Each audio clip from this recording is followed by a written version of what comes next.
Hey, what is good, everybody? It is Zerilath here. Welcome to the channel, and also I'll be getting portions of this, depending on how long we go as a conversation, out on the TFR Live show, which I've been kind of pulling back on for a tiny bit over a whole lot of I don't know, personal stresses, and I want to have a little bit more of just these conversations that are really hard to nail down. And one of them is guys that are very busy, who are newer friends. They live across the waters.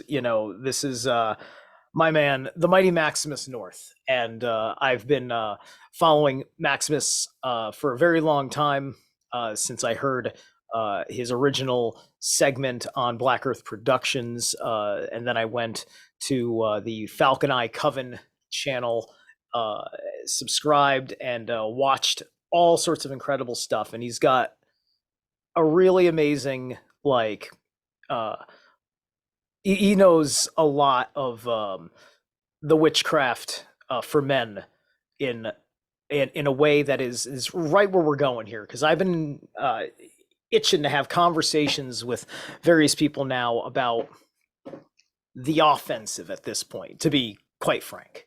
And I basically kind of want to have a conversation about what it takes to be a demon hunter, because even if Maximus isn't one, maybe I am, because that's kind of how I feel. Because martial arts, qigong, the Western magical practice, my animism, feeling like an Ulfidnar, I think. Not bragging, I'm not that initiated, but my point is that I am what I need to be, and I have a lot of limitless potential, and I'm trying to be an example, that way shower, for everyone else. So I want to have this conversation with you, my man. So um, give everybody a little bit of a brief introduction to yourself, and then we're going to talk about these various spirits that I believe are worth fighting. Yeah, I'm Maximus North. I'm from England, and I kind of grew up in England throughout my whole life here in the county of Hertfordshire. So I kind of I was from kind of what you would call kind of like a liberal Catholic background, and I kind of I didn't obviously believe really in Christianity growing up, but I did believe in some of the Catholic tenets of the ideas of a heaven, hell, and a purgatory. And I suppose that kind of like, I kind of, when I was growing up, I kind of visualized what these realms looked like. And as I got older, I realized what I was really visualizing is actually the actual nine worlds themselves. And I'll get onto that later. But basically, I kind of just completely stopped believing in all that when I was at about age 12, when I turned to a teenager. And I started kind of from there, kind of had some supernatural experiences from my childhood and my teenage years, dealing with like astral and stuff like that, but I didn't know what they really were and what was really going on. And because I was kind of in fear of it, I kind of just kind of put all the spiritual stuff away for a while throughout my teenage years and got kind of a bit materialistic. Then, kind of sometime around my early 20s, I would say, I started having what you would call I guess what you could call kind of like a metaphysical reawakening in a sense. And it kind of like, I think something of the divine force intervened at that point and probably set me on a path. And at the beginning of starting that path, when I was in my early 20s, I kind of got lost a bit in the new age ideas for about a year. But then I realized that was just not, I don't know, I always found it was kind of, I always thought it was a bit too naive and a bit stupid for me at some point, because that was my kind of take on it for after about a year of being into that. Then I kind of went on to the more like Yeah. the Western occult magical tradition, the Western occultism basically. Then I got into that instead, and I thought this is actually more something I get my teeth into. At the same time as that, I was also trying to look up traditional forms of paganism and stuff, and I started working more with the Egyptian and Kemetic paganism, because it was quite dominant within the Western occult tradition. So I thought, like, that's how I kind of picked up on that, and I always thought that there was had an interest in ancient Egypt, even going back as far as basically into my childhood. So, but then kind of like after about a year of that, I kind of wanted to look in more to what my ancestors actually what they used to practice, and I started looking into the more Celtic stuff because here in Britain we have this idea that we're Celtic and not Germanic, even though actually we're probably here in England. England is a Germanic nation; it is not a Celtic nation. Yeah, So Wales, and it's weird Wales, because Ireland, and Scotland are, yeah, but 'cause there's not kind of a England. England is denial. the Germanic nation. Yeah, there's kind Yeah, of a denial of and the Germanic roots of the House of Windsor, mhm, right? So I mean, it's all there. yeah, Yeah, yeah, and England is a Germanic nation. We speak a Germanic language. Our culture is Germanic. It's not Celtic. Even though we do have some small element of Celtic ancestry, and also I'm part Irish as well, my mother's side. So that I do actually have Celtic ancestry as well. But the problem with the Celtic stuff is there's not much of a reliable records of it because a lot of it was written long after the conversion to Christendom, and while the Germanic was written at the same time as the conversion, yeah, yeah. I and know so that on, you know that it's harder to kind of get a hold of authentic Celtic magic and paganism and lore and stuff like that. Whereas the Germanic, there's a lot more of it. There's a lot more accessibility to that. So I kind of got more into the Germanic aspect of it when I was kind of about 25, I would say, but I was still interested in it before that. It just wasn't as prominent within my own path at that time. But when I got into the Germanic stuff of it and I started looking into the lore and stuff like that, I realized actually, oh, this is what I've been practicing all along. Oh, this is what I've been, coming into interface with all these various entities I've come across. And it kind of like, sparked that. That's kind of when I knew that within one's own ancestry is the truth, meaning that there's not there is no one way of spirituality. The whole point is that basically each of the different various what you'd call peoples of the world had their own ancestral bloodline spirituality. And this idea that there's a one way for everyone, what like you see in mainstream religion, is actually not the way of going about it. It's not the organic or natural way of going about spirituality. The organic way is the spirituality in your bloodlines, in your ancestry, because that is what is organic. That's what's in your DNA. And the physical and the spiritual aren't separate from one another, like they say in Gnosticism, for example, which puts the idea that the spirit world is separate from the physical world, what it kind of isn't. That the physical is a manifestation of the spiritual. So you can't, you basically this idea that you're not your body and you're just really kind of that your body is just a vehicle is not really true. It's a manifestation of one's own spirit in this realm.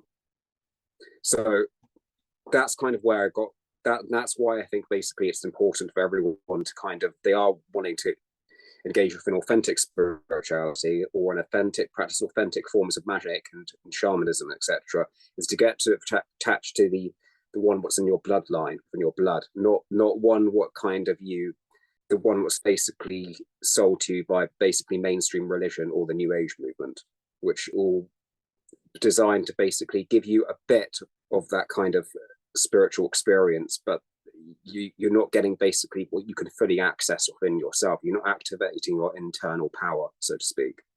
And so, yeah, and like I was saying, like the Western magical tradition, for example, isn't actually the Northern tradition. The Northern magical tradition, the Western magical tradition comes from the Eastern Mediterranean region, whereas the Northern tradition comes from the northwest of Europe.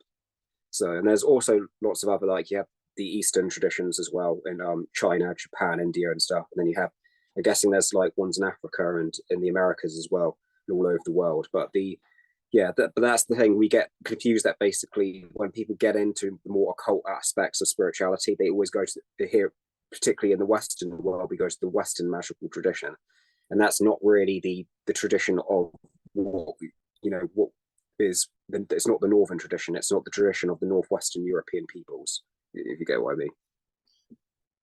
right, precisely. And Mm. there's so much migratory flow, that I think that Yeah. we can get confused. I think merely because we can think about Germania when the Romans came through, and oh, look at this nice road, and then this nice religion that you plowed over my temple with, right? But it's like you get the magical tradition of those people coming through, and they have a natural right in their own home to practice their own tradition, and then you lose your tradition, and then you got to seek someone else's tradition. I don't fault a whole lot of Yeah. people that get into Kabbalism or Yeah. Crowleysm in their Mhm. magic and such, right? But also, so much of it always seems to not focus on that highest point of you are the catalyst. You don't need Mhm. to play Pokemon with the spirit world to get shit done. No. Yeah, that's the point. It's kind of like it's strengthening your own spirit instead of basically keep having a reliance in some external spirit outside of you. Which a lot of people get into things like Goetia and stuff like that. You know, they have this idea that they can summon a demon and then get the demon to do work for them. And there's kind of like quite that can be actually quite dangerous because in the end you're relying on another spirit basically for your power instead of actually wanting to um, maintain the power within yourself rather. So that there's the I mean, obviously, people have different interpretations because I know some people work with the Goetia. They think that basically the demons are actually just aspects of their own psyche and not actually external spirits. But so there's people go about it in a different way. But yeah, I mean, it to have like something that's separate from yourself when you're relying on it for basically getting basically shit done in the spirit world but isn't entirely useful. But I would say that actually one working with their own ancestral gods, which aren't with the gods, what they are is the divine spirits, meaning that they're basically spiritual entities that are connected to the divine and they're ancestral as well.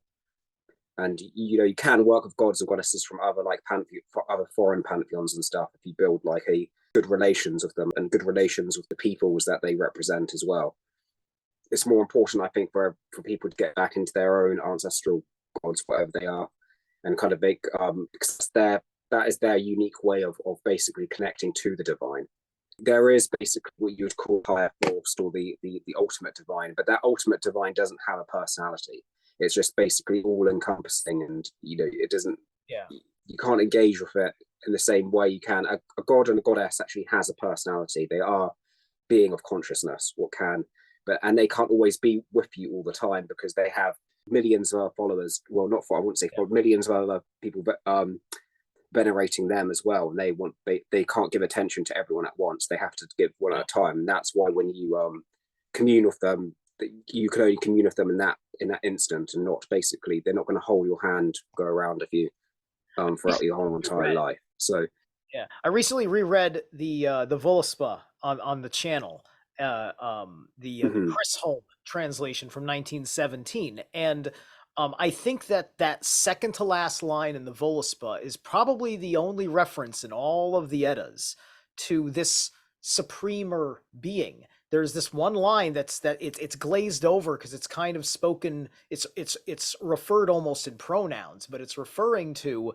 this other entity who is not really a part of all of the gods and Jotuns that you have just seen in this Ragnarok, right?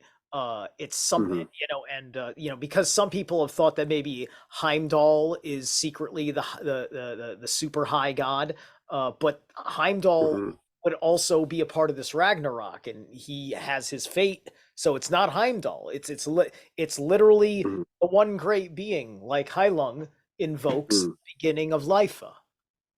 The ultimate divine doesn't have a name. It can't be fully named because it doesn't have. It's not a consciousness that we can fully comprehend because we are at the end of the day human. We are, and not even the gods can fully comprehend it because they're limited as well in their consciousness. So it's basically the ultimate consciousness that encompasses all things, and it doesn't need to be named or anything like that. I mean, there's other people who do come up with names for it, and Yeah, So I just say it's well, I think that it's ultimately the I think it's ultimately the prime expressions of kind of like masculine and feminine, you know, these mhm, principles that are needed for life, and it's just the positive and negative energy flow of the all, if you will. You know, yeah, it's the mhm, hermetic, it's the sentient consciousness of prime mother, prime mhm, father, and then the Trinity is the product of their relationship, yeah, thus the Holy Spirit. Yeah, yeah. So yeah, that is something. So um when we're talking about all these spirits, there's a tremendous amount of them. You know, the bloodline thing is so quintessential, and some of our spiritual warfare is with the spirits we're familiar with. Some of them are from the spirits that either are of the lands or came with the people. And then, of course, you kind of touched on, you didn't say the word, but the word is egregore for the thought form that takes on a life of its own, right? That's another kind of spirit, and all of them, there seems to be different rules or similar rules. The egregore might be slightly different because that's probably something that you have to face alone because it's yours, mhm, mhm. sourced from you, and you have to know that it's sourced from you in the first place, right? It's that's always a wild one. So why don't we talk about some of the order of spirits here, and you know, and because I think you're either you're studied up on so many spirit and what it's like, but you also have a little bit of your own experience through your shamanic practice too. So Yeah, mhm. you know, talk a little bit about like when you've had spirit encounters, you know, your process of learning to identify it, handle it. Right. Well, there's many different spirits, but like I could tell you some of the classifications for them. So basically, what there is there's one's called land wits or land vita, which are kind of like the spirits of a certain place. For example, like you might have like so like a spirit of like a meadow or a forest or a particular like lake or like so they'll be like, but they can only exist within that place. They can't move around just to anywhere they want to. So they're limited to that place, but they're the spirit of that place. They're what gives life to that place in a sense, or they're the energy of that place in that in that context. But they are a being of consciousness also. Uh, there's also ones like what you said, the alpha as well. What the alpha really are is that the light alpha, the Lothian, are are basically ascended ancestors. So they're ancestors that have ascended and don't need to come back to Midgard anymore because they've ascended beyond. Whereas the dark of alpha or the Dukwafa are what you would call, they're like the leftovers in a sense, that and they're basically all the shadow aspects of that being that has been left over basically on this earth in a sense, or under the earth. So they're basically the shadow of when one ascends, they leave behind that shadow, and that shadow is like hidden within the earth. So like underneath like somewhere like this in the background, like the dolmen or the burrows and stuff, and also graveyards and stuff like that. Anywhere where there's like the skeleton or the remains of the dead are left, that's where they basically are found there. And they are dark alpha, and they're basically what you would call quite trickster type beings. So they like to play tricks on us, and they like to play mind games with us as well. That's why they can, in some cases, be dangerous if you don't know what you're dealing with.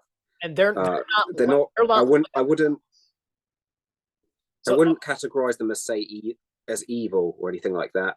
Not so in that context, but they are basically what they are. Is they're basically the shadow aspect. That everything that basically that soul has basically done. You could say at least that what that soul thinks or feels they have done wrong, basically manifests into what basically becomes one entity when they leave this realm of Midgard, and they dwell around the realm the places of the dead. So that's what a dark elf is. And then you also have like the Duergar, which are the dwarfs, which are you could say kind of like earth elementals, but they're earth elementals that have the potential to basically become human in their um to become a human in a sense. This is why you see some people who are more, you could say, dwarf than elf in a sense. People who are more dwarf tend to be a lot more uncontrollable with their emotions, so they're kind of more childlike with their emotions. Whereas someone who's more elf is more, you could say, more in control of their emotions, is more has a more higher intellectual intelligence in a sense, because they're going out of that place of not no longer they're basically could potentially ascend and then in their next what you call their next incarnation to basically becoming an alpha. Whereas someone who's a Dweger might be their first time actually incarnating as a human, because in their last life they were just a dwarf essentially, or a Dweger. That's kind of what they are. Then you have the various types of Jotun or giant. Oh, Even though the term giant one is important thing to note is that a dwarf can go Fafnir also. They can go dragon. yes. Well, that's because they the whole idea of Fafnir is that basically the one being overcome by the emotion of greed, in a sense. So that feeling of greed, that feeling of earthly materialism, which is what the dwarfs are. They are very materialistic. They're not really very spiritual, because they're basically very earth-like. They're materialistic. They're not. That's why they can, whereas with the elf, they're the opposite almost. They're highly spiritual in that sense. Hmm. So because that's why in the Lord of the Rings, for example, you have Aragorn, who's the man in the middle. You have Legolas on one side and you have Gimli on the other side, because it's showing dwarf, man, elf. And that's kind of the how beings reincarnate basically here in Midgard in that sense. Yeah, the tripartite soul, dwarves, Yeah, intelligence, elves, the high mind. The Allfather is the yeah, highest of the elves, and then mhm, the heart center is man. yeah. Or like what you'd call or that was more archaic name Manaz or Manus, which is the name of our species. Manaz or Manus, like the rune Manaz, which means mind, and that's because man has the power of mind. His mind is actually also his given power. Other animals don't have the same mind that man has, Manaz has. We can create things with our mind, whereas other animals kind of just don't have that same level of mental capacity that we have. So, and like, so I was saying about the Jotun. The Jotun kind of like split up into different categories. I would say you have you have the Ettins, which are kind of like ancient Jotun, which are kind of like almost quite wise and have a lot of wisdom and knowledge. And that's the Ettins. Then you have the Risai, which are kind of more like mountain giants in a sense, or mountain Jotun. And they kind of more are more well, for example, like if they're the spirits of the mountains themselves, they're like they're what basically shapes the mountain. They're the animistic basically consciousness behind the mountain in a sense. That's what Risai is. Uh, and then you have the Thurses, which are basically what they are is the beings of chaos. So they're basically chaos entities. Uh, Kind of a bit similar to the Lovecraftian entities in some ways. But for example, Cert, the he's a Thurser. So they're basically they're kind of like the chaotic forces that we cannot fully control. We can't control, and And they Cert's also got a lot to do with entropy, right? yes, but he is chaotic in the sense because he basically is just pure destruction. So he can anything that basically destroys life in a sense is a first. But in some cases, needed because destruction is needed in order to basically give new life again, because it's a There's cycle. there's sadly good and evil that flows because Cert is the consciousness of the primordial force of destruction. Yeah, Yeah. yes. But And hey, then you have destruction. trolls as well. Now trolls. This is my theory of what a troll is, and this is not. I don't think many people have thought of this before, but I think trolls are basically the ancestral spirit of the Neanderthal. And Europeans, I know this will, Europeans have a percentage of Neanderthal DNA due to basically the intermixing at a long time ago. That's why they basically trolls always are presented with living in caves, and they have their own. And also, if you look at trolls, they also have their own forms of like shamanism, and the Neanderthal did that as well. They had the Neanderthals had their shamans and own culture as well. And if you look at trolls, they are also very much like that. And they do actually, if you look at the way trolls are depicted, many depictions of them, they do look very much like the Neanderthal themselves. So I think that's what so that's why I think basically the trolls are a small portion of our ancestors called the Neanderthal. Yeah, And that's the magic aspect always seems to be when I see them mentioned in most things seems to be pretty predominant. mm-hmm. The magic of trolls, like Yeah. even in the Northman film when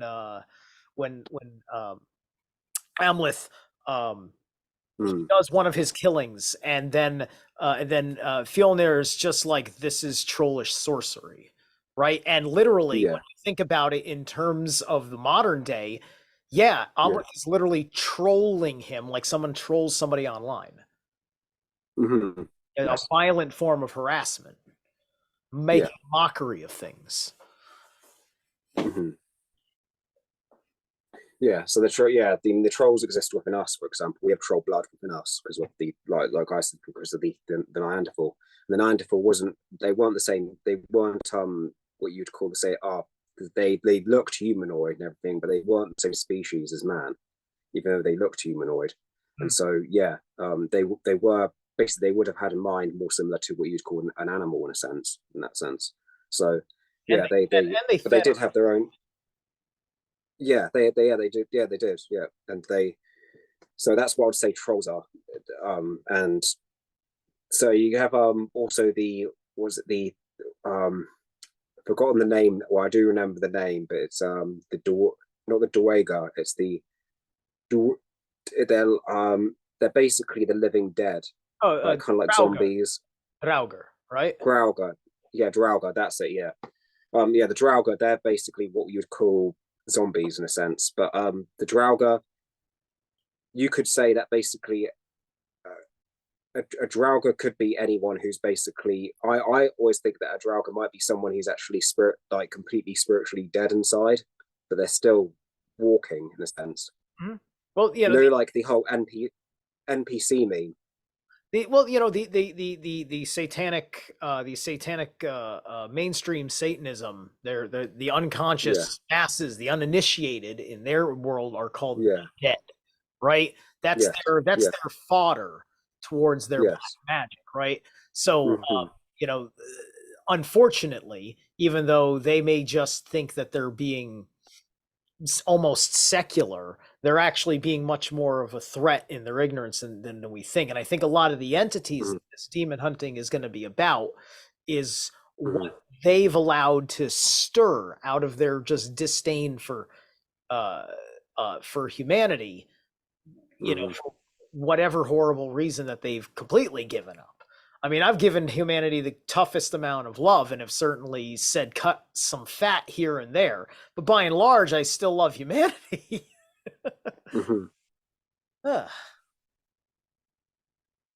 And I think vampires also were considered Draugr as well. I think that name was applied to them in the early times, so that's all kind of connected.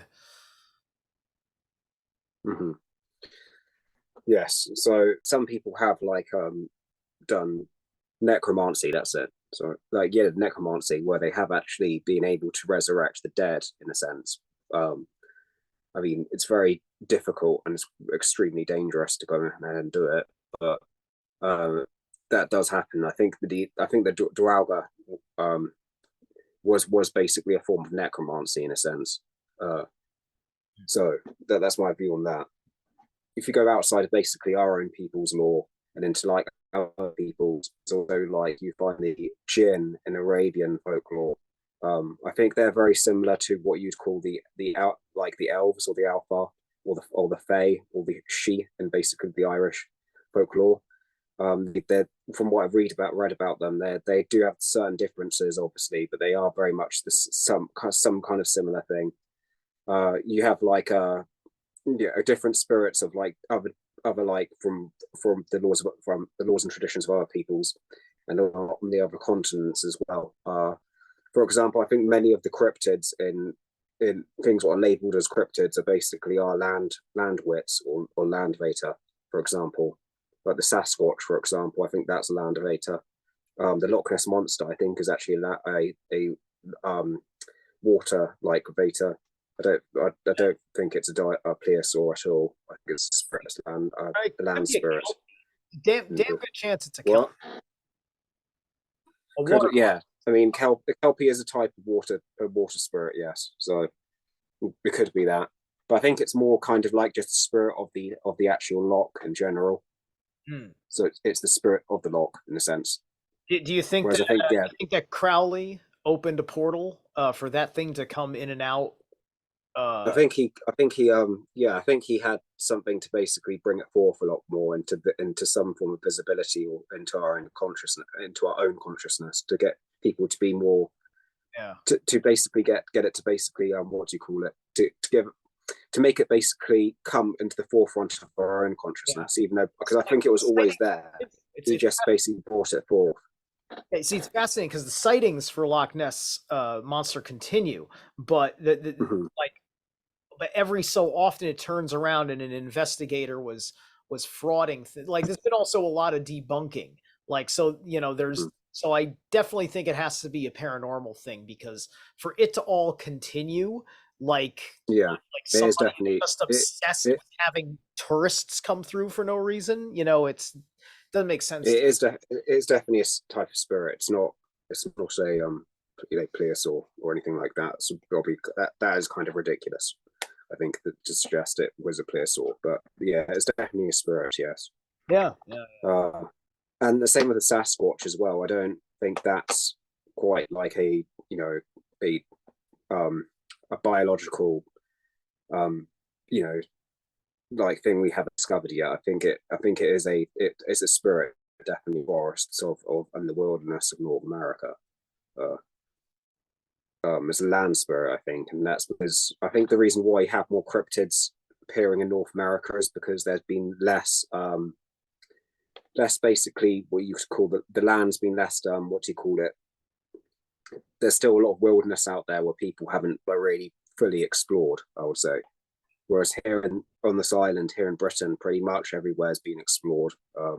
There's yeah. still We very have a lot of rural aspects, national. like all parts of We get a lot of Scotland. national parks, a lot of state parks, and there's definitely a little bit Yeah, of magic in some of them, and a lot of magic in yeah, others. I went to one. I went to one here in Connecticut called Sleeping Giant, and I took a mm-hmm, hike with another one of my buddies who's another wizard. And you get up there, and you can see that mountain line, and it feels like there's a lady sleeping on her back. You can see the profile.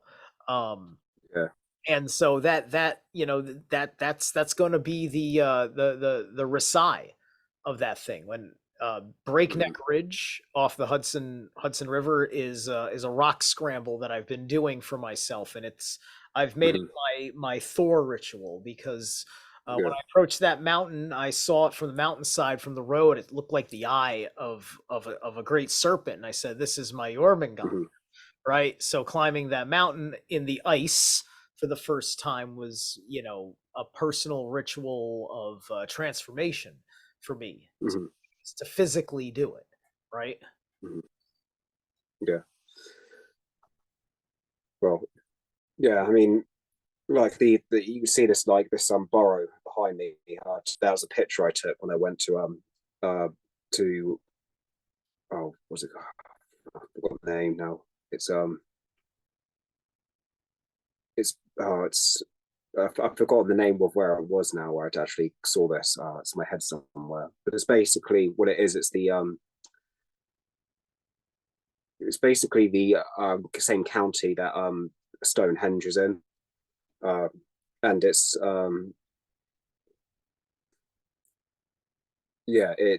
basically like what there's boroughs there. This is the west Kennet, that's what it is. So it's in the West Kennet, which is basically like a it's very kind of more like a rural part of England, to more to the west of this island. And there's loads of like burrows there and stuff like that, and they have like UFO crop sightings there as well. So there's a lot of like magic around that area, and that's where Stonehenge's around that as well. So it's like I went there last year actually, to like, that's the picture I took of it. And yeah, and I did a kind of ritual in there, put some incense in there and poured some mead out for the ancestors. And yeah, it does look it was pretty like, there is this energy about it when you go there. You go inside and you basically are around it, and you do feel it, and you feel the difference to of that energy to when you basically are not actually close to it. And it's like a difference of energies. Stonehenge was quite similar in that sense. So yeah, it's there's parts of this island which do have like magic there, but obviously there's parts of this, like there's obviously like since the industrial era, a lot of like really kind of like depressing, ugly cities have been located all around this island, and they've kind of like destroyed the kind of like natural, some of the natural beauty of it. But yeah, but if you go out in certain areas of this island, you can find that it's still there. It's not completely gone or anything like that. But obviously, like J.R. Tolkien said, like he saw basically the industrial era that it was manifesting Mordor on this island, and that's what I think. And it's but yeah, but it's this island still has a lot of magic there in it. It's just you kind of got to go right out to the rural areas of this country to find it. And the place where I live is pretty much all right, and it's okay. In Hertfordshire, it's not been completely destroyed yet, like some of the other places. Like the major cities in this country are just kind of like going downhill now, and the energy there is just not, With that kind of shift, when you're in these places that are like these unnatural cities, right? Like, yeah, because I think probably a lot of that just has to do with the fact that it's all going yeah, industrial, it's all going for postmodern brutalism, right? It's just like yeah, everything's being pounded into like cubes and triangles and things like that. So yeah, like spirit yeah. That's the thing. is that At like, least, that's at not going least to be back in like good the for Victor, natural at spirits, least unnatural spirits like. because at least back here in the Victorian era, you can still see the remnants of it today. There's still Victorian buildings in here, and buildings from Asia's past, and you can see the Victorian architecture was so much more like, had so much more beauty to it. But even some of those buildings have been demolished down. You just have this kind of flat postmodern brick type, building there instead, and it just makes the place look more depressing. And so there is definitely an agenda to kind of make I think to make actually the cities in this country and the towns more ugly than they once were, because you can see from the Victorian architecture how beautiful it was. And it's the same with like even in America and like New York, for example, you can see the Art Deco skyscrapers would look so much more, beautiful to look at than say the boring kind of just block skyscrapers they built. So I think there is kind of an agenda to kind of make kind of almost like this I don't making everywhere like just basic the same in a sense. Yeah. So there's no unique magic to any certain place anymore. But I don't think that's going to like take full hold. I think what's happening now is there's now people are starting to awaken to their true inner identities now, and I think that's basically going to spark uniqueness back into the world, because rather than trying to just basically create one global monoculture, it's going to be basically people's like manifesting their own unique cultures everywhere again. And I think that's happening again now. So it's almost like the ancient world is almost like coming. It's almost like we're coming to an end of a cycle, and the ancient is basically going to become like the future in a sense. That, if you get what I mean. Yeah, exactly. An ancient And in it would in that be nice sense. to be able to carry technology forward with us with the spirituality, right? Yes, One of the things I was yes, thinking was and with this uh, architect spirits. Do evil mhm. spirits like it there, or does it also have a negative effect on them? Um, Depends what you mean by. I think they do. I think that basically when my view on it is this. I think basically when something is built or like some some like you get some hot like not very nice you get like a what do you call it a factory manifests or a slaughterhouse manifests or just like some block kind of like bland skyscraper manifests or building. I think basically what that is, there's a spirit contained within that. So a spirit basically, that's a spirit manifesting itself, and that basically particular thing is its body, but inside lays a spirit, like how a spirit is inside of us. Yeah. And I think that basically that becomes that spirit. And I think if you create something that's basically quite depressing and ugly and like brings bad energy about it, that spirit is what you would call a very negative a very negative low level, I guess what you could call demonic spirit, what's inhabiting that, and is that in a sense. Okay. And that's kind of like, so it's kind of when you enter these places, it's kind of like you need to keep your guard up, so to speak. And and you got to choose your battles wisely as well, because jumping into a fight with something is not always the best idea at first. Yeah. You need to kind of be strategic about it. I've personally, what I do is I cleanse all the kind of I go outside of my Gander stuff and I cleanse like the energy away from basically the area in which I live, and that's my way of like dealing with it. So it doesn't come into my own sphere of influence. And yeah, there's different there's different practices one can take. I mean, I quite a lot of the time do astral battling. Not like, when I say quite a lot of the time, I mean like I don't do it all the time, but I have engaged in astral battles and stuff. But I wouldn't recommend to someone who's just starting out taking on that, because that can be quite dangerous. Yeah, this is also, this is for somebody who's been like prepping themselves for it. yes, Like not for year one practitioner, just figured out your shadow work. It's just like, congratulations, yeah, straightened out your life. You're not ready for war yet. no, no, no.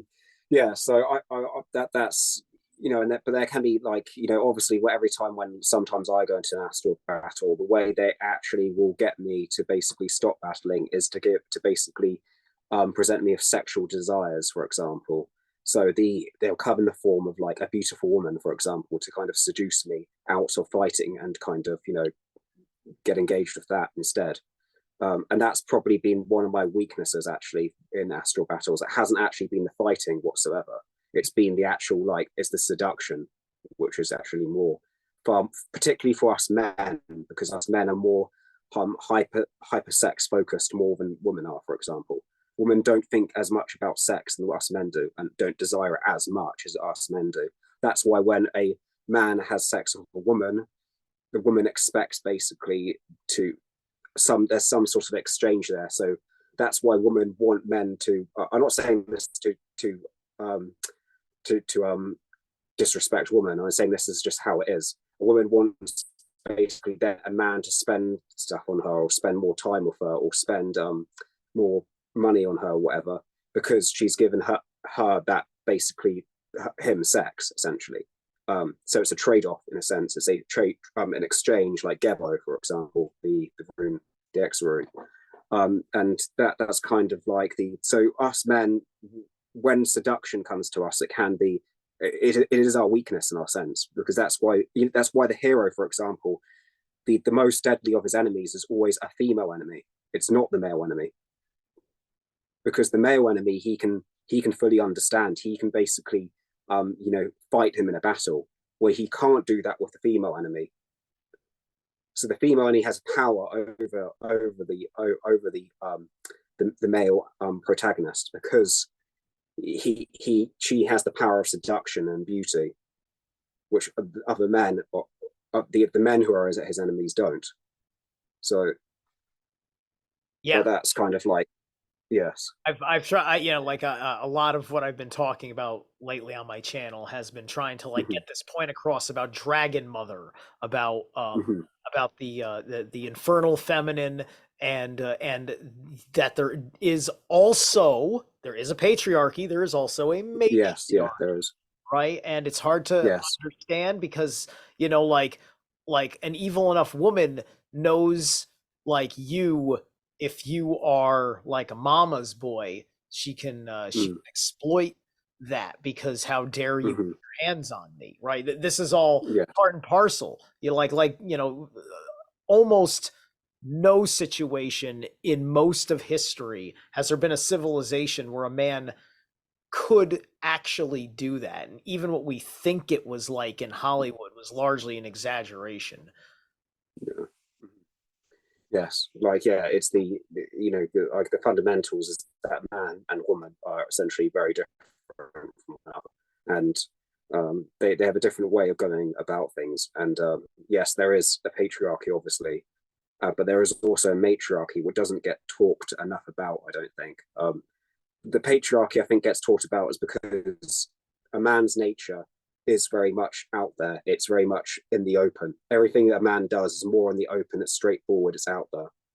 Whereas women, what they more do is they more are, I would say, more not as that they. It's more. What's the word for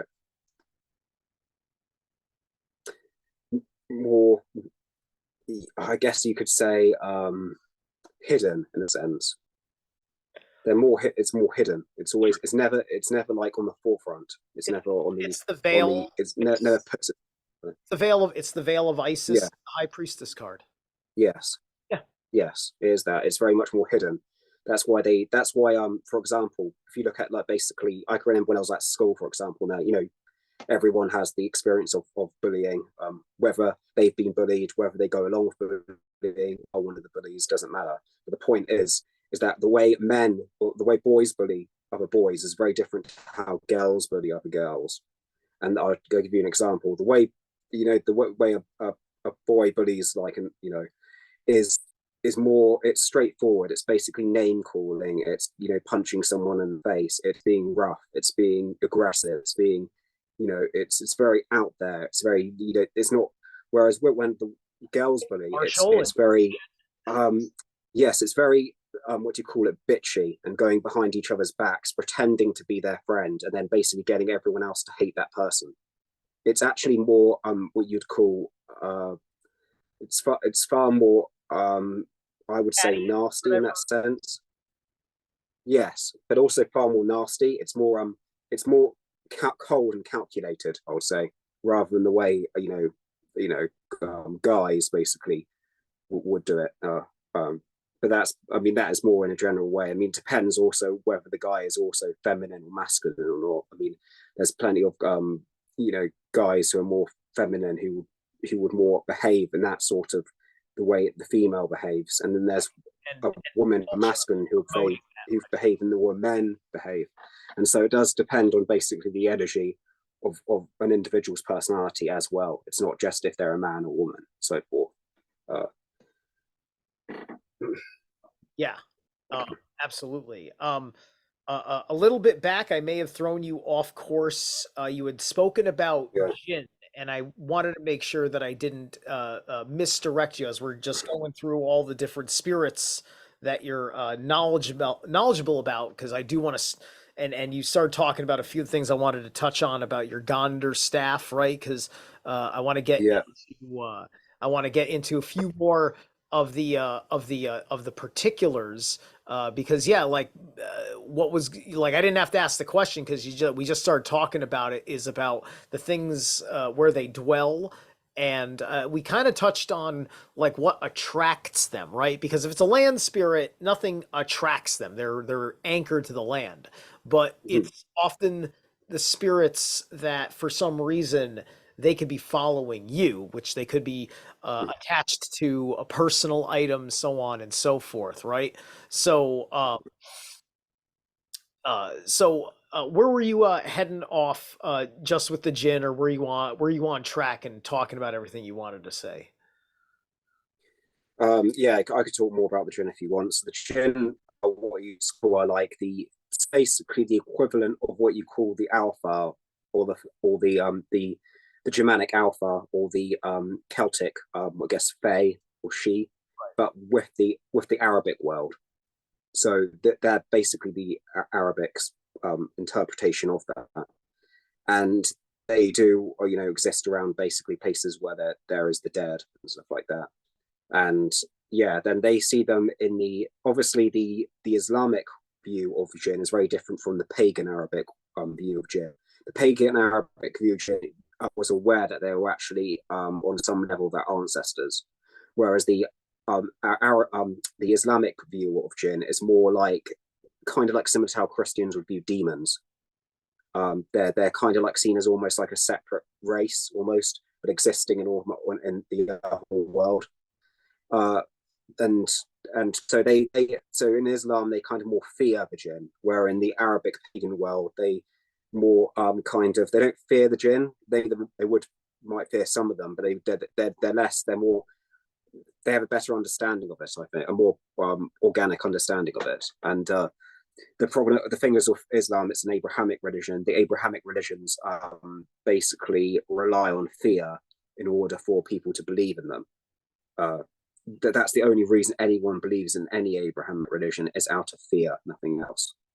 Right. And like part of my thoughts were, because I think we both understand the ideas of these spirits that are kind of part of the Mm-hmm. anti-life. Like there's entropic spirits, and that's just Mm-hmm. death because there's life and death cycles in the current natural order of the world.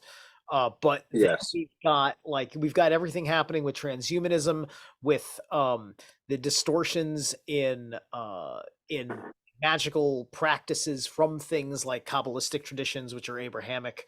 Mm-hmm.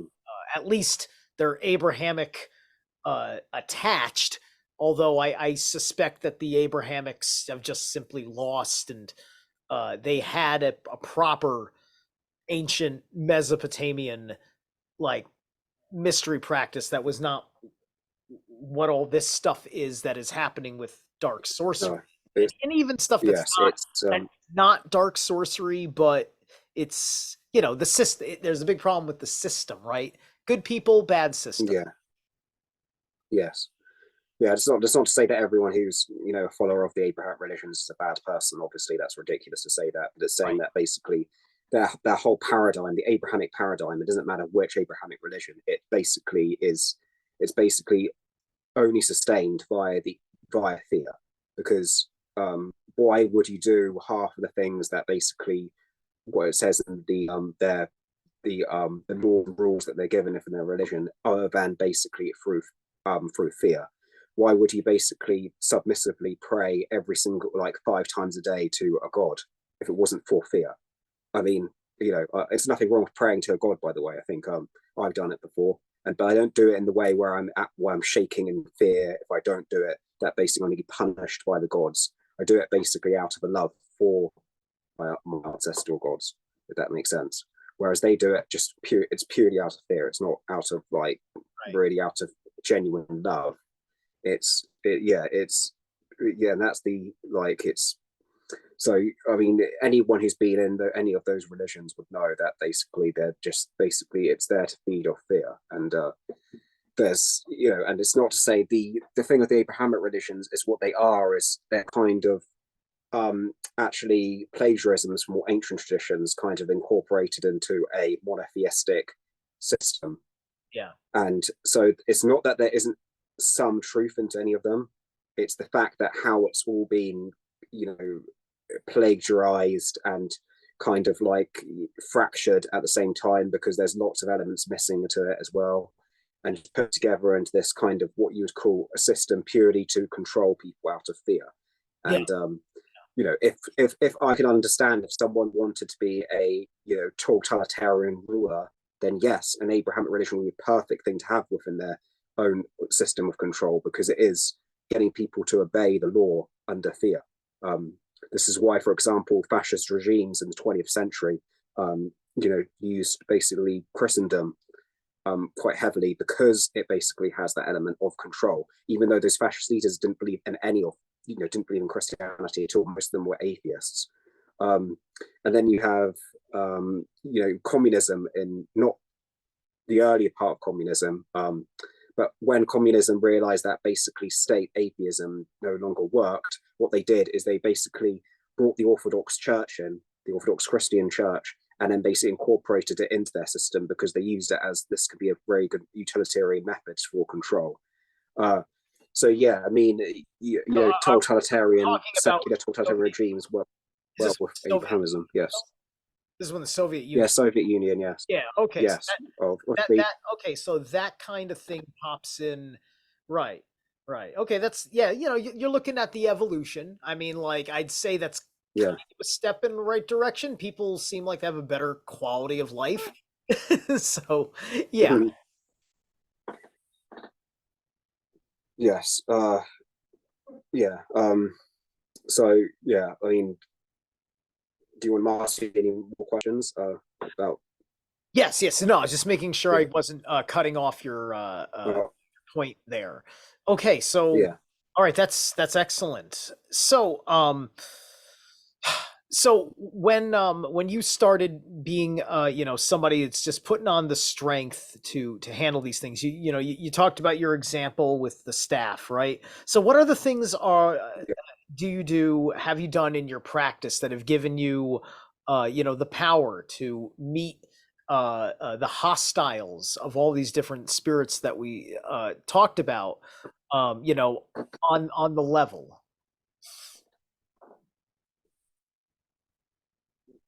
The power of reframe that again, because okay, like for instance, me in my practice, I'm accustomed to drawing the circle of the magician for protection. I'm always using the Algi's rune to protect my mind and my auric field. I have my own crystal infused Hollywood scepter. That is a part of the things I do. I've got a decorative horn now that I can blow, and like all these things, I'm working out the way that I hone my energy, and things that I'd imagine are going to be helpful in the spirit realm as a weaponized against evil spirits, right? Yeah. Oh, that's what I'm talking about. Yeah. I use Gander, and also I get through Gander staff work, but also the Gander, which is inner Gander as well, which gets into the Hamiya. And I also use Galder as well, which is chanting the runes. I also more recently I've been getting more back into Omum because I had a experience with Omar, who's basically I got actually a little there he is. Okay. So basically he's similar to what you would call Hermes, but also very similar to Hercules at the same time because he's got the lion pelt. But he's also similar to Hermes because he's a magician. He's the magician. He's the magus of language within the Irish Tuatha Dé Danann pantheon. Okay. And his name was what again? Omar, but it's spelled Ogma, but it's pronounced Omar because basically the G is silent in Irish. Omar. Okay, like the Omar script. Yeah. The Omar script. Got it. Yes. And, so basically, he's the inventor of the Omam script, and the Omam script is what you would call an Irish kind of. I don't like using the term Irish because that's a modern term. I've turned to use the term Gaelic instead, Gaelic, which is the more archaic term. But basically, it's a system basically very similar to basically a system of runes, I would say. And I actually have a theory that basically I think at one time the runes and the were one and the same thing, but obviously due to the collapse of Hyperborea, they basically got split from one another. And kind of what part of my work I want to in my life I want to do is kind of bring those two back together into one system rather than having them as separate. So like the elder, because I generally do. I generally do. I'm convinced that basically they are they're connected to one another strongly. And because a lot of these, what you call cult systems, a lot of them are basically all connected to one another. But obviously, with the collapse of Hyperborea due to the Atlantean betrayal, has basically put us into these Atlantean cycles, and we've just been going in circles and circles and circles. Now we're in the Faustian, coming to the end of the Faustian cycle, which is the Faustian civilization, which is the Western civilization. And what I mean by Western civilization, I'm talking about the Greco-Roman civilization. I'm talking about what you would call the Western Europe, from probably the year 900 AD up until about basically where we are now.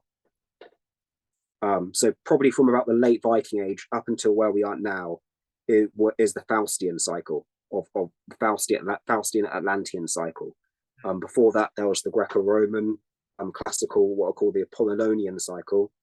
And then there was the other ones, the Kemetic Egyptian cycle, which is, I would say, is probably the primal cycle, because that's where the betrayals all took place in Kemet. But obviously there's been other ones around the world, but they've also been cycles in parallel with one another. Like, for example, in the Arabian civilization is the Magian civilization, which is different from our one, but it's basically what we would call today the Islamic world. And it's very unique from our own civilization. They're almost like different worlds, basically colliding with one another in a sense. And you could see now with I don't want to get too geopolitical here, but you could see now in what's happening with Israel and Palestine, that is a conflict between the Faustian and the Magian civilizations going to clashing with one another. So yes, Interesting. so that's the and that's because both of the cycles are now ending, I think, and something else is going to come out of that. I don't know what it will be. But the Faustian civilization has got a strong Germanic cultural element to it, because it's about exploration. It's about conquest, not in the genocidal sense, conquest, but in the sense of basically finding new land, new adventure, new horizons. This has been a very much a unique Germanic, spirit. This is something very much of the Germanic heathen spirit, this idea of going out, seafaring, going forth. But obviously other cultures did have seafaring, but the difference between the Germanic culture, it was so much more about the adventure, not doing it just to basically for, merely for resources, doing it for that adventure, heroic adventure spirit, which is very much a noble Germanic kind of spirit one has. And that I was gonna say that there seems to be this this trend in a lot of early antiquity of the note of the of like a seafaring civilization, like it's like a post-Atlantean kind of associated with the Phoenicians, which is why like there's the Phoenician boats and all that stuff. There seems to be this whole correlation with with a sea people's federation or something. I think I heard it called, and well, so the Phoenicians are quite a shadowy group, I think, because if you look at the Phoenician alphabet, there's certain things in that alphabet will look quite like runes and Omen script. And I think that what that is basically that was the Phoenicians plagiarizing our what you'd call systems, occult systems, and taking it back with them into the Mediterranean. So the Phoenicians, I think, are quite a dodgy group, and I think certain secret societies today claim they're descendants of them, and so I don't hold I think the Phoenicians are what you'd call plagiarizers as a group. So I don't hold them in too high regard, and I think they've been high. Remember, the history that we've been given, the official history, wants to highlights certain things. The history basically given is basically the history of civilization itself, not the whole history of mankind. Every basically peoples only comes on into the stage of history as soon as they've been civilized. Yeah, I mean, before I just when they're mentioned. I think that they were one of the bad apples from Atlantis, right? And yes, I think that's and because they were also Atlantean, that Yes. we may be confusing the things that are similar, right? Because Yeah. I mean, like Hmm. literally everybody I noticed, everybody back in the day had the same fucking boat. You took the same kind of long boat down the Nile Hmm. that you buried Yeah. your ancestors in Norway and traveled the Hmm. seas in Norway in the same design of a Hmm. boat. You get the Phoenicians, you've got the Native Americans and their canoes.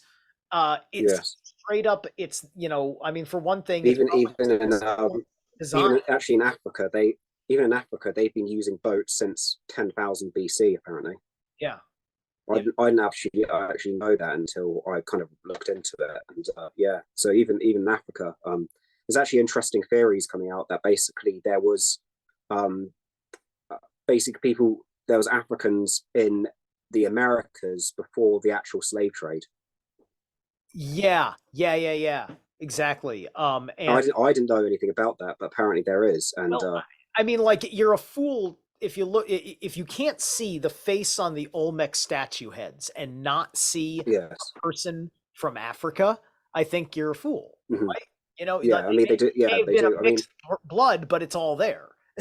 I mean, we could get. Yeah, that's the. Yeah, yeah. There is that as well. That's interesting. I mean, they do look a very African phenotype. I mean, of Yeah. course, we got to be.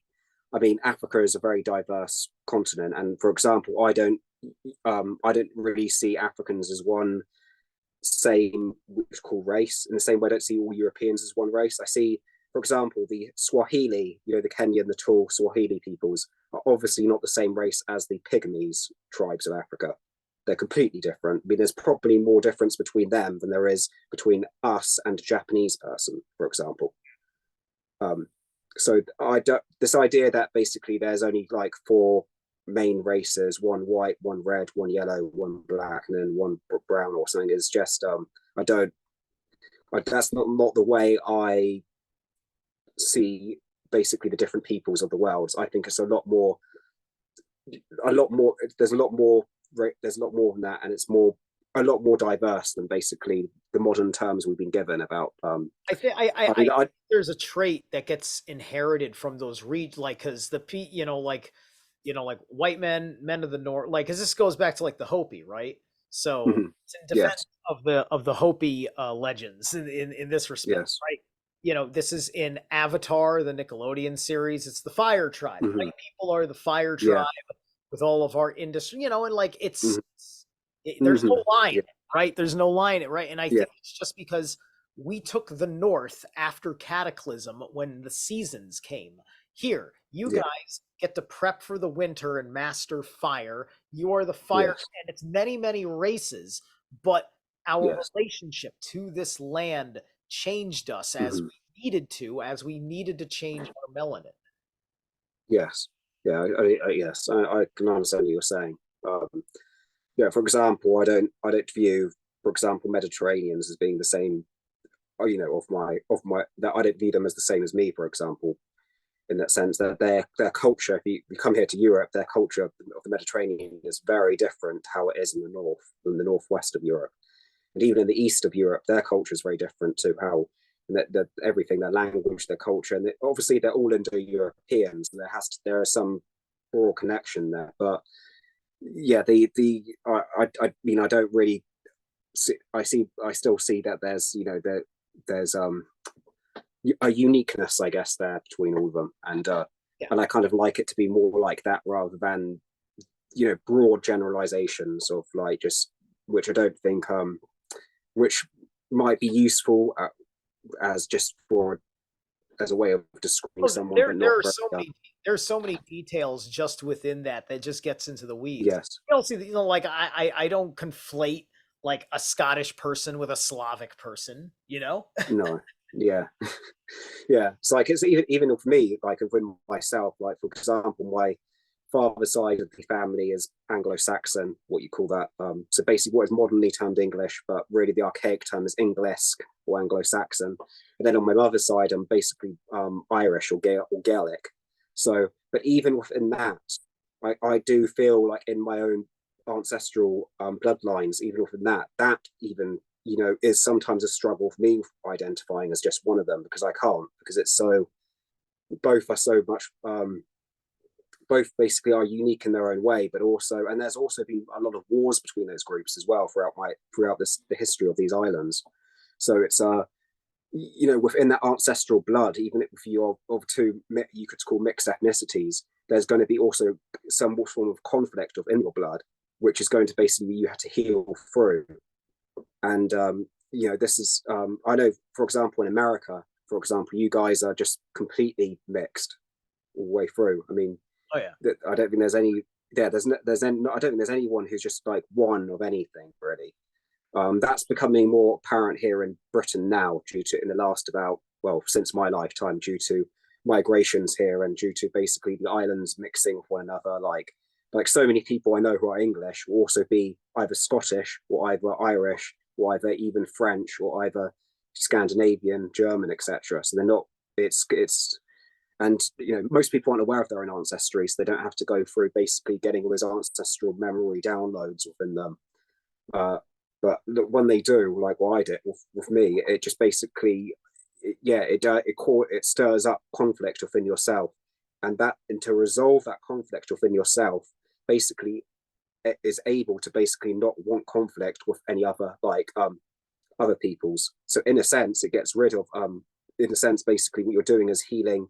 It basically, you could say it in a sense, basically, you by basically healing the conflict within yourself between that creates better relations with other groups, basically, who with other people who are foreign to you, if that makes sense. Oh yeah. Yes. Absolutely. And I think that we're going to need that, especially because Mm. if we're being plagued by jinn, I would like to have a friend Yes. from the region who can tell me a thing or two about Yes. jinn like and don't like, because I'd like to make this jinn I don't like go away. Yes. Mm-hmm. That's true. Yes, and it's I've learned a lot from like other foreign traditions as well. I've Shango on my altar. He's a god from the Orishas, which the Orishas are a West African. So basically, Nigeria, Yeah, that region. Shango. From there. Yeah, Shango. Yeah, Yes. Shango. Yeah. Yes. That's like I, Thor's brother right there. yes, it's kind of very sim. It's the same kind of archetypal resonance as Thor. Yes. You have I have Shiva on my altar as well from India, from the Indian subcontinent. I also have a couple of Egyptian gods as well, Kemetic gods. So Mhm. that kind of like covers the Middle East quite a bit. So I have foreign gods on my altar as well, and goddesses, to kind of like help me understand the traditions from their peoples. Uh, I gotta fix his ear. I'm still building him. This is my figure on my altar of Anpu, Anubis. He's missing. Anubis. Yeah, he's missing an ear It does. right now. I'm almost done. Looks quite It looks quite Paleolithic, actually. Yeah, it's pretty like Paleolithic. he's got a copper wire frame, and then it's just like the best quality black like polymer clay. And then I Hmm. gotta put some gold on it once I'm properly done with the rest of the body, and Yeah. so it's just I've been doing it Yeah. really slow because like yeah. AI, I suck at hands. Yeah, I do actually like your style doing it like that, because it actually looks quite what I said Paleolithic. What I mean by that, it looks quite archaic. It looks quite the like kind of pre-civilization Kemet, if you know what I mean. Right. Before Kemet became a civilization, and it was more just a kind of archaic culture in that Yeah. sense. I'm In the much region. more Yeah, it looks. dwarf. I'm not a very refined sculptor. Hmm. No, but it looks good though. There's something quite archaic about it. It doesn't look too it doesn't look too modern. That's what I'm trying to get across. Well, It yeah. looks something that actually someone has carved. Like, yeah. Yeah, thank you. Uh, That's kind of what I'm going for. yeah. Instead of stressing out like, ooh, I've got to like chisel every little ab into him or something like that. It's just like, let me just get it until it feels like magic. Well, a lot of that ab stuff and a lot of that that's very much a unique Greco-Roman way of interpreting basically sculpture. That's very much unique to them. That wasn't so much like anything else in the world, because And the reason why they did that is because if you saw my Apollonian video I did on the Apollonian civilization, the reason why they did that is because it was about basically the beauty of the body, and it's about basically the closeness of the body as well. Was basically the aspect of the Greco-Roman civilization, which was unique to anything else in the entire world. And I'm Italian So on my yeah, all these civilizations. Italian. Yeah, I'm Italian on my mother's side. Oh, right. So like, Well, I there's also definitely the thing with it with the thing with what you've got to remember about Italy, though, the north of Italy is actually very much Germanic, whereas the south of Italy is more what we would call Mediterranean. So in Italy, there's the North Italians are quite different to the South Italians, and they almost have their different cultures as well. But the North Italians, I mean, a lot of them actually will identify as Germanic as well. So, and almost because they're almost a part of Germany, because Germany, the state of Germany we see today wasn't always what it was. It's the end. For example, the Germans, it's the history of Germany isn't so much the history of the German state or the German what we see today. It's the history of the continental Germanic speakers.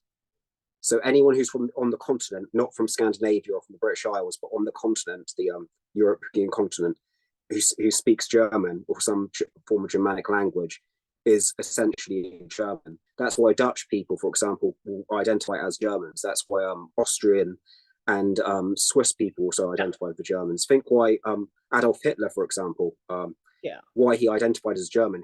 He was an Austrian. Exactly. And the active forces were, like the ones that just wanted to be part of the Reich, they're just like, hey, we're all the Reich now, right? And then the others had to yes. Well, that's the thing. It was the National Socialism was the Third Reich. So the Reich was the empire essentially. The First Reich was the Holy Roman Empire. Then the German Empire in the 19th century was the Second Reich, and the National Socialism was the Third Reich. And I think I have actually some views of what National Socialism was. I think it was a conspiracy in order to basically weaken European identity in the future. That it was created for that purpose. It was meant to lose the war, be completely demonized, and in order to never have Europeans never assert their identities. So to basically destroy Europe, essentially, which is what has been happening ever since. Even in America, like warrior culture, that like the way the alpha male was portrayed, like after the 80s, you wouldn't like Hollywood stopped like looking for the next Arnold Schwarzenegger, action heroes were a very different person, a very different. What you have now, what I see, we have now so much, we have now in Hollywood is the superhero has replaced the action hero, and and when the superhero genre first started, you probably remember this because you're of a similar age, but can you remember back in the 2000s when the superhero was more the superhero film genre was a lot more unique. Each superhero film was unique to one another. They weren't just the same. Whereas now they're all become so formulaic that it's basically no longer as interesting anymore, I think. There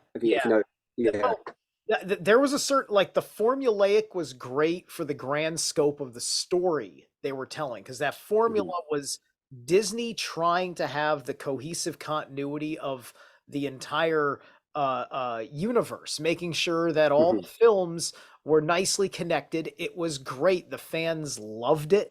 And there was so much soft disclosure. I was able to make videos to wake people up based on inspiration I took, just like Captain America Winter Soldier. Surprise, Department of Homeland Security are Nazis. Surprise, right? Iron Man 3, surprise, Osama bin Laden was an actor, right? Like, these were all incredible films that were helping early truth movement do its thing. Portals in New York at the top of skyscrapers, and the Avengers film itself. Thanos being kind of part of the depopulation agenda, and that was 2019. That movie came out, the second one. Right, then it all fell apart because it needed to make money, and they stopped being interested in caring about the mythos, and started insulting the mythos, and hmm they were also trying to figure out how to bring the population forward with the agenda, because they know through hmm education system, they get the data from the education system from all the political people. It's like, we have to have wokeism in all of our films, because look at what the people that are in our target demographic are, right? And Yeah. so, hmm that's a whole lot of interesting sympathetic magic that's going on in Hollywood hmm with that system. And there's the demoralization process, but you do get your hits and misses, because Guardians of the hmm Galaxy 3 was a pretty righteous film, and so were a couple of others since the film industry. I don't so much watch them too much these days because I kind of give it up. Like I liked Moon Knight. That was a good one. Moon Knight was, Uh, yeah, Moon Knight was so good. Like, homeboy watches yeah, yeah, himself die, and I'm crying. It's like, oh, you hit me right in the yeah, feels. Oh, good actors. Anyway. yeah, yeah, yeah. So yeah, like they were doing Hollywood for we were talking about how they in Hollywood they kind of had the action hero, and then that was kind of like a portrayal of masculinity. And before that, you had kind of like the Western movies where you had like Clint Eastwood and stuff like that. Yeah. And then now, since basically the year 2000, you've had the superhero as the dominant kind of like thing they're putting out there. And I, for example, think the comic books are a lot more well written and kind of better than the films. But obviously, the films have more mainstream appeal and stuff to people. So I Yeah. guess that gets into it. But Yeah, yeah, I mean, there's even a number of things that are missing. I yeah, know what it's like to be given a chi strike to the chest, kind of like what happened to Doctor Strange, because I volunteered for it yeah, at a New Age convention, and it was a lot of fun. yeah, yeah, yeah. So, is there any more questions you'd like to ask me? Well, I just mentioned qigong, right? Like, qigong is like, I do Yeah, that as part of my my practice, and yeah, so, that's been my basic formula for raising, channeling, focusing my hmm power, and how, sometimes my imagination of how my energy is going to work with a hostile spirit is gonna do. So, like, what do you do in your regular practice that you acquire your energetic power? right. Well, what I do is I work with my Heminger quite a lot. So it's basically like charging up my Heminger daily.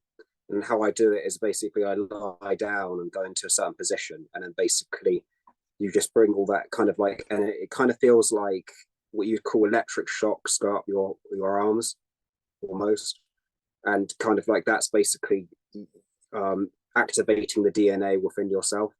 That basically brings your Heminger forward, and once you have that, then you kind of like raise your own energy and stuff. Uh, but it can also be used for things like astral travel as well. Uh, Also, what you call lycanthropy as well. So it becomes more intense with the full moon, if the moon phases, and when it gets into full moon, that's when it's at its most intense. And I do that as a daily practice. Uh, so it's kind of like energy work really. It's kind of what maybe what is similar bit to qigong, but not exactly the same thing. Uh, but yeah, that's kind of what I like.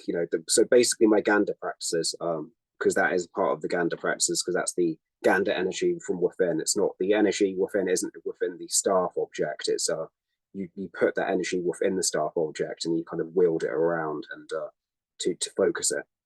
Yeah, yeah, Yeah, that's what I kind of do on a daily basis, every single day, like charging up my Heminger, along with the Galdor as well, which I do every single night before I go to bed. I chant the runes, particularly at the moment, and chant the runes Fehu and Anzus. Um, Fehu to basically up my wealth, and not just in the material sense, even though that is a part of it as well, for survival reasons, but also for spiritual wealth and mental wealth as well. So wealth of knowledge and wealth of like the spirit, and then also Anzus as well, so I can communicate better things, and like be more skilled with language in a sense. Um, so I've been doing a lot of the Anzus chanting because of the music I'm making at the moment, which is obviously what you'd call rap music, but Yeah. it's basically writing all those lyrics down and stuff like that. You need to have skills of language because you need to make it all rhyme. You can't just not do that because it is poetry.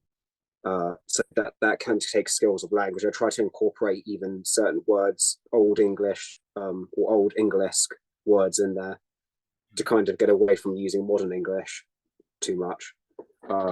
Yeah, so that's what I've been trying to do lately. So that's one of the reasons. I think that kind of trying to get messages across within music is a very kind of what you'd call an entertaining way for people to absorb it, Yeah. rather than it's less it's more a rhythmic way of basically having people absorb it so they can listen to it over and over again because they like the music goes along with it and stuff. For sure. And I think in music is a very powerful way of kind of getting a message across, especially within rap and hip hop music, because a lot of it is very word focused. I'm not saying that other genres of music aren't as well, but metal I think is more better for emotion, trying to express a particular emotion, whereas rap and hip hop music it's more basically trying to express things through words and a message in a sense. Of course. That's kind of my The Anansi. You've worked with Shango. You may want to work with Anansi because he's the god of stories. oh yeah, what say that again? Anansi. Anansi. Anansi. He was one of the characters in Neil Gaiman's American Gods. He's the spider god from the Yoruba. Yeah, I think I know you're talking about. Is he present in Voodoo as well? He may be present in Voodoo, but it's Yeah. part of the legit animist tradition. I think he's kind of an Odin cognate because he's a benevolent trickster deity. Mm-hmm. He's about the mind, right? And he's this really beautiful expression of the mind of in African psychology.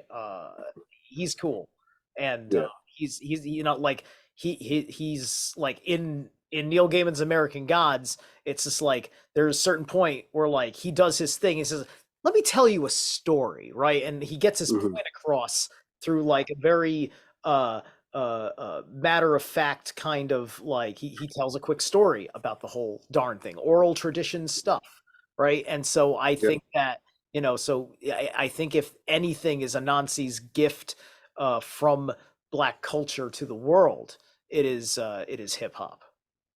Yes.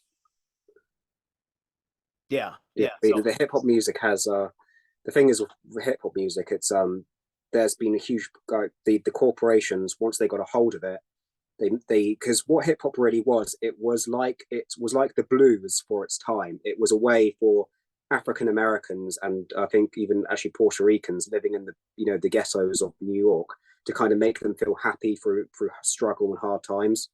So that's why if you listen to early hip hop music, particularly from the 80s and the early 90s, it's all that very, joyful, happy, that kind of like lifting the soul up kind of thing. yeah. And then once the corporations got hold of it, they turned it more into the gangster rap kind of thing, where it's all about like, gangs, drugs, money, Oh yeah. killing each other and stuff. And, I'm not saying that all gangster rap is bad. I love NWA and stuff. I think there's, I love, there's certain, Dr. Dre and all that is, brilliant. It's not, I wouldn't say pushes the best message to people. Then you had like kind of, you had the rise of Eminem in the early 2000s. Who was like, growing up as a teenager, he was one of my heroes. So, he it was actually him who got me into actually, rap music because, I could identify with him because he's like me in some way. So, and he was speaking about things I could relate to very well.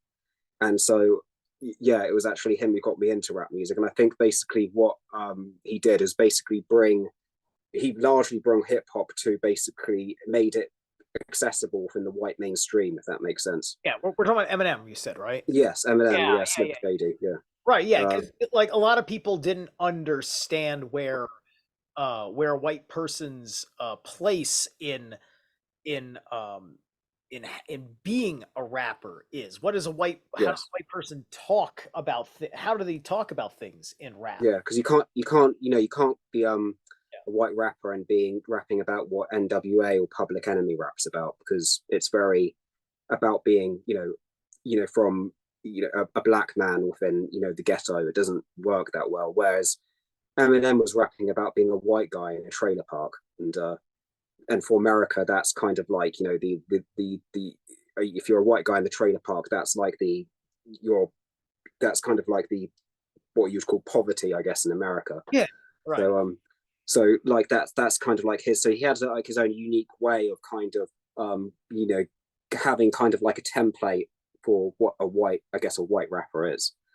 And from there, it's kind of, I mean, obviously I'm not from a background similar to that at all. I haven't grown up I don't really get trailer parks so much here anyway in Britain.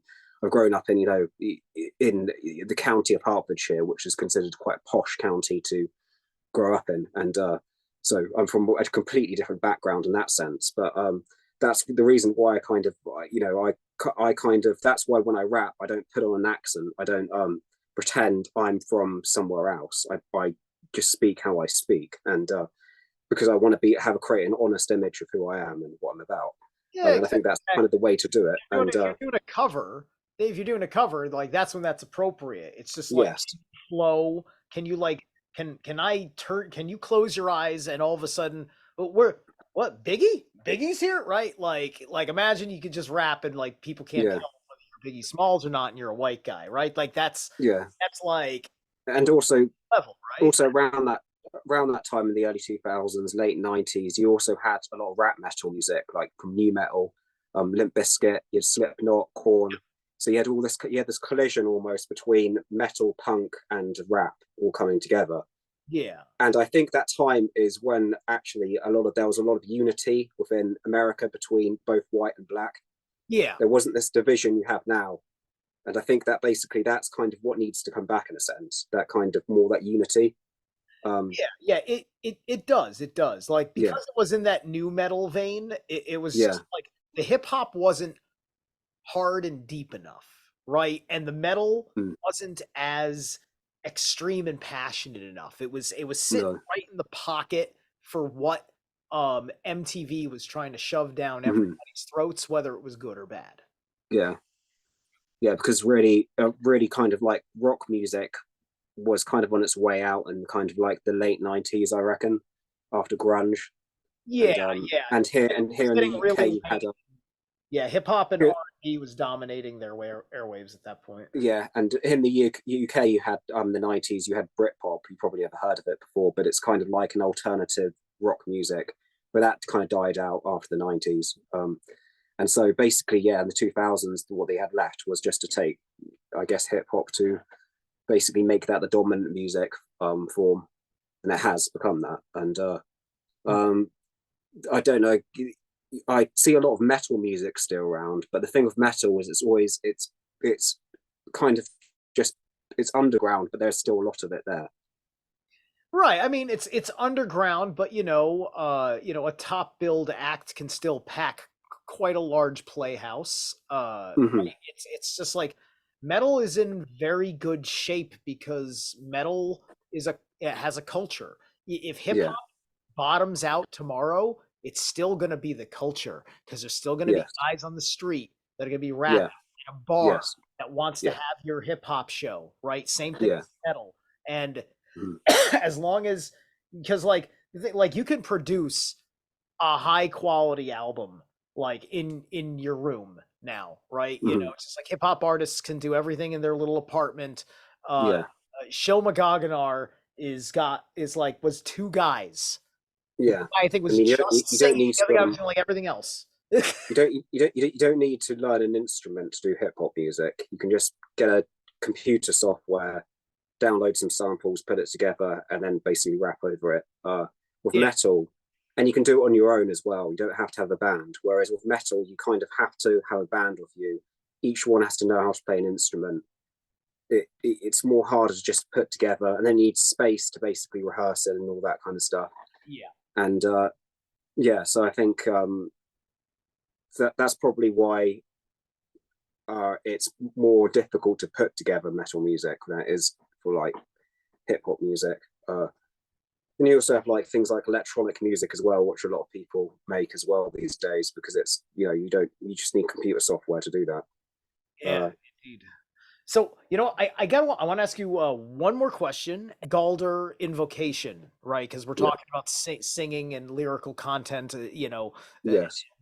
what sings forth from the soul, and there's a reason why we tone the runes and things like that. So, invocation in practice when confronting dark entities. Um,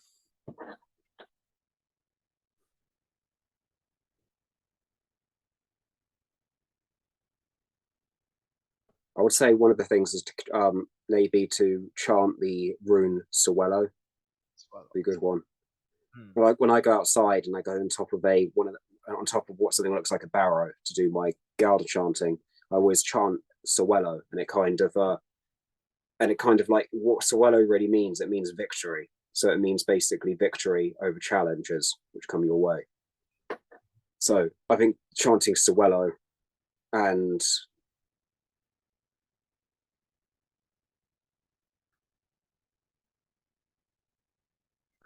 maybe combining some runes together, like Algiz would be a good one to kind of Sewello with, to kind of create a rune stave out of, and then chant that as well.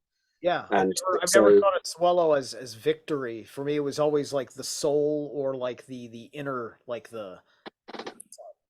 and also, you could use the omum as well, called Biath, which is birch, Mm, which is basically is about purification and cleansing. Because that'd I be, did a ritual of this omum. Basically, I went to the bath and I kind of put some salts in the bath. It's a salt bath, and I kind of cleansed away basically certain things that basically were being like kind of like attached to me in a sense, and it cleansed it away. And I had a vision of the god Omar as well, and he came to me and he said that basically you're meant to teach the Omum, the Omum. And so that was kind of the message. And that's kind of why I've been working through the Omum slowly, like I did with the runes some years ago, to kind of get a deep understanding of each one. And I'm still in the process of basically doing that. But yeah, it's yeah. So I'd say those what I just recommended there, they're good like chants or good runes on them to work with. Um, okay, great, great. Um, oh my gosh, I'm sorry, I lied because because I almost forgot about the last one. Let's just say this is like the afterwards, right? Let's just say you've dealt with the spirit, and the matter is over, and now you're just there, right? You might have to deal with that because your nervous system's been through a lot. mhm. Is there something like a meditation or something like what would you do after you've finished having practically a fight with an evil spirit to take I'll care. say go into a meditative breathing state. So you breathe in and out slowly, because that will basically expand your consciousness as well. That's what basically breathing is expanding. I feel it when I breathe like deeply. I feel this almost like this um basically more air is going to your head. So basically it's expanding, it's broadening out your consciousness. And that's how you that's basically how so basically yeah, meditative breathing and purification baths, which is salt baths. So you put some salts into baths and then you breathe slowly off that and turn out all the lights with just some candles on and some incense. That works to basically cleanse away certain energies. um I would say maybe invoking certain gods and goddesses for protection. uh Wearing one of these Mjolnirs, Hmm. but recognizing that the power that you have is not in this Mjolnir pendant you wear. It's the Mjolnir energy that is activating within yourself. But this is kind of obviously what you would call like a catalyst for it in a sense. A So it's kind of bring that talisman, energy forward. talisman, I believe, is the right word for one of these symbols that gives you the psychic charge. Yes. What talisman? Yeah, yeah. Well, mine's got a Triskelion engraved into it. The Mine free is, spiral. I've wound an Urnmusil and a Mjolnir together. Oops, hold on a second. Would help if I was. Oh yeah. Yeah, that's being wound together by copper wire. Yeah. Yeah, and then it's got little runes on it. Like there's a Tiwaz rune on it, and a Kenaz rune over here. So there's a couple little runes that were on it. It's a piece I picked up at the Renaissance Fair. It was really Mhm. nice. I'd also say like certain thoughts that come into your head aren't really your thoughts. To kind of know that they're not your thoughts and kind of like Yes. banish them away. That's important because I had that quite a lot sometimes. And what that is basically maybe a spirit is passing through or something like that on the interway, and they're just spattering something into your mind. And it's kind of like, so it's more like just kind of, you could say it's kind of like, when you pass someone in the street and they might shout abuse at you. It's kind of like that basically. Yeah. Yeah. And they're basically putting stuff in your mind, but you kind of realize that that's not really your own thoughts, and kind of just banish that instantly within your, yeah. So that's a way of like kind of like getting rid of certain things that are in your energy. Yes. I would also say spend quite a bit of time alone. Don't always try to be around people all the time, because you need that moment, you need that place of silence. Yeah. Within your, so you need to find a place of silence.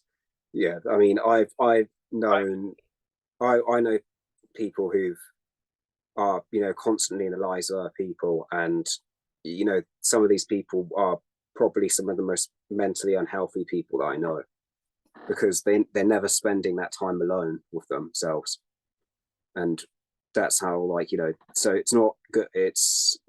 I'm not saying, obviously we're humans, we're social animals, so we need to socialize. We can't not socialize. That's the whole point of being human. Yeah. But it's to remember to have that time alone. I mean, in human design, for example, one of my archetype in that is a role model hermit, for example.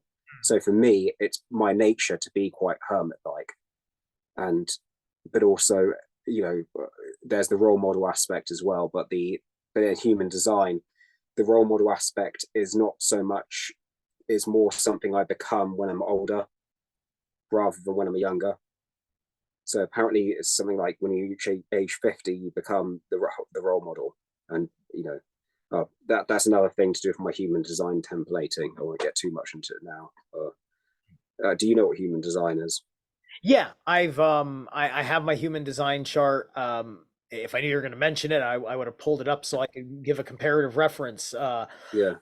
Because I don't remember what my particular thing is from human design off the top of my head. The biggest thing that I've been dealing with my human design, but which I also think is why I may have that edge if I want to be a demon hunter, is that I have a penetrating aura. What? I have a penetrating aura. Penetrating aura. Yeah, that means, my aura penetrates other people's auras. Sorry, that projector, because that's what I am as well, projector. No, I'm actually a manifesting generator, so not too super rare. I'm kind of in the common realm. Yeah. That's quite unique one to have, because that means you're both the manifestor and the generator. So it means you're able to get things done very well. You're able to manifest things, but also generate any energy as well. Whereas with me, I'm a projector, so I've quite what you'd call, I'm able to basically see what's coming ahead better than anyone. Meaning that projectors are the ones they can really foresee what's coming. Basically, that's what projectors are. Got it. So they're very much. So you got the generators who are more like in this, down on the level within, like, you could say, going through like the swamp, whereas the projectors are all running through the trees almost.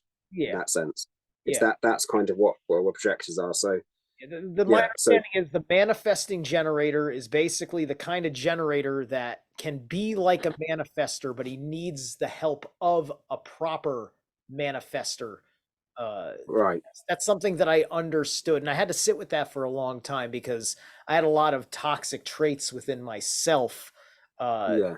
were associated with dependency, and so Hmm. that would be obviously getting in the way of whatever this actual state of Hmm. cooperation, as opposed to Yeah. codependence, is supposed to be. But that's getting into a cool psychoanalysis thing. That can be a whole other show. Yeah. But Well, my that's friend, the thing with projector. It's projectors. What they have to do is they have to wait until they're invited in, so they can't just come in like that. They have to vampire. wait until the what? I said like a vampire. I'm making fun of Yeah. Yeah. Yeah. So they have to wait until they come in. They can't just come in like that. They can't just. They have to be at the wait. They have to wait for the invitation, and that's kind of why I don't I put myself out there, but I wait until someone invites me into basically their sphere, if you want to know what I mean. Like right, you've right, done, for example, you've invited me in to talk to. That's how I operate now because I know that's my. Because when I was like younger, I used to try and get my when I used to try to get in there, that there was some pushback because my aura is very sharp.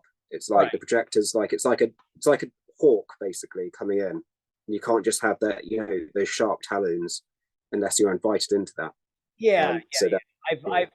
yeah, I've done a cringe or two thing, trying to, so sometimes it's just like getting recognized by a different YouTuber, and it feels like you're pushing your way to the front of the mosh pit, you know. yeah, yeah. So yeah, but no, I think that this has been an incredible conversation. This is what I was looking for, to really get things rolling in this whole idea. I really appreciate that. Thank you so much, and Hmm. yeah, so we're gonna cut it.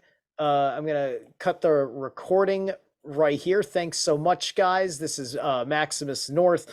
Check out the Falcon Eye Coven YouTube channel. The link will be in the description below.